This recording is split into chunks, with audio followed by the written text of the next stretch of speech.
అధికారులు మీ సమస్యలను పట్టించుకోవట్లేదా? నెలల తరబడి మిమ్మల్ని ఇబ్బంది పెడుతున్నారా? మీ సమస్య పట్టించుకునే వాళ్ళే కరువయ్యారా? ఇంకెందుకు ఆలస్యం?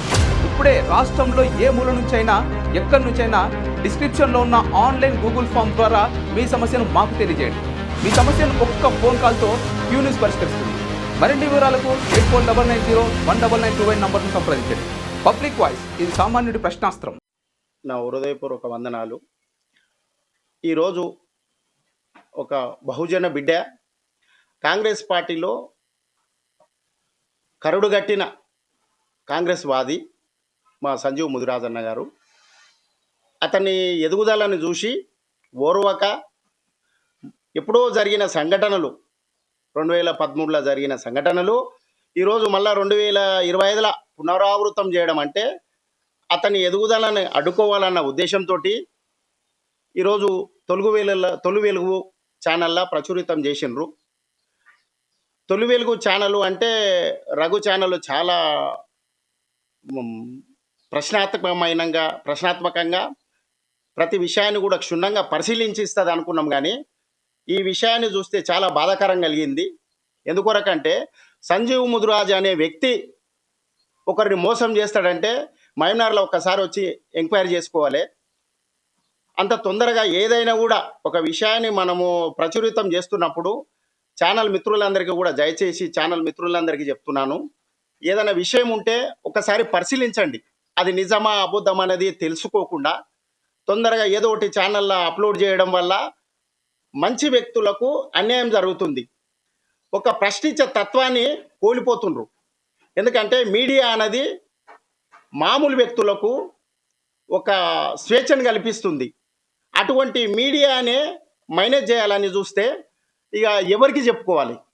సొసైటీలో ఒక గౌరవమైన హోదాలో బతుకుతున్న వ్యక్తులని మేనేజ్ చేస్తే మీరే ఆలోచించండి ఎంత బాధాకరం ఉంటుంది. అదే స్థానంలో వేరే వాళ్ళు ఉంటే ఈరోజు లొల్లులు చేసి ధర్నాలు చేసి రోడ్లపైన రాస్తారోకోలు చేస్తుండ్రి. ఒక బహుజన బిడ్డ సంజీవ్ ముదిరాజ్ కాబట్టి ఈరోజు ఎక్కడ కూడా ఖండన లేదు. ఎందుకొరకంటే ఒక్కటి ఆలోచన చేయండి మిత్రులారా, ప్రజాస్వామ్యంలో స్వేచ్ఛాయుతంగా బతకడానికే రాజ్యాంగం అనేది రాసిండ్రు. ఈరోజు 15 లక్షల రూపాయలు మోసం చేసిండు సంజీవ్ ముదిరాజ్ అనే మాట మాట్లాడుతుండ్రు. 15 లక్షల రూపాయలు మోసం చేస్తే ఈ రోజు వరకు కూడా ఇంకోటి సంజీవ్ ముదిరాజు ఆర్థికంగా మైనస్లో ఉన్న వ్యక్తే. ఒకసారి ఎంక్వైరీ చేసుకోండి. సంపన్నమైన కుటుంబంలో పుట్టిండు, తల్లిదండ్రులు ఇద్దరు కూడా డాక్టర్లు. అటువంటి వ్యక్తి మొన్న బీసీ బిల్డింగుకు 25 లక్షల రూపాయలు విరాళంగా ఇచ్చిండు. ఆయన ఒక ఆడపిల్లని మోసం చేస్తాడంటే సభ్య సమాజం ఎట్లా నమ్ముతుంది? మీరు ఒకసారి ఆలోచన చేసి తొలి వెలుగు ఛానల్ వాళ్ళు కూడా ఆలోచన చేయాలి. మిత్రులారా, ఒక విషయాన్ని మీరు ప్రచురితం చేస్తున్నప్పుడు మొన్న ఒక దగ్గర ఓ బీసీ నాయకుడు ప్రశ్నిస్తే కనీసము ఏంది, ఇప్పుడు ఒక రూలింగ్ ప్రభుత్వం కాంగ్రెస్ ప్రభుత్వం ఉంది, కాంగ్రెస్ ప్రభుత్వంలో మా క్యాడర్ని కాపాడుకోవాలని ప్రశ్నని అడిగితే హెచ్ఎంటీవీలో దాని ఇష్టం వచ్చినట్లు వ్యవహరిస్తుండ్రు. మీరు టీవీలు అనేది సభ్య సమాజంలో లౌకికవాదంతో ప్రతి ఒక్కరికి సహకారంగా ఈ కులము ఆ కులము ఈ మతము ఆ మతము అనేది తేడా లేకుండా న్యాయం అన్యాయం అనేది క్షుణ్ణంగా పరిశీలించి దాన్ని ప్రచురితం చేస్తే మీ అందరికీ కూడా చాలా మంచిగా ఉంటుంది, మాకందరికీ కూడా శ్రేయస్కరంగా ఉంటుంది. ఛానళ్ళ పైన కూడా చాలా గౌరవం పెరుగుతుంది. కనుక దయచేసి ఛానల్ మిత్రులు తొలి వెలుగు రఘు గారికి మరియు హెచ్ఎంటీవీ యాజమాన్యానికి దయచేసి నేను చెప్తున్నా, ఎందుకంటే బహుజన బిడ్డల పైన మీ 2 టీవీలు చాలా రాంగు మెసేజ్ తీసుకోబోతున్నాయి.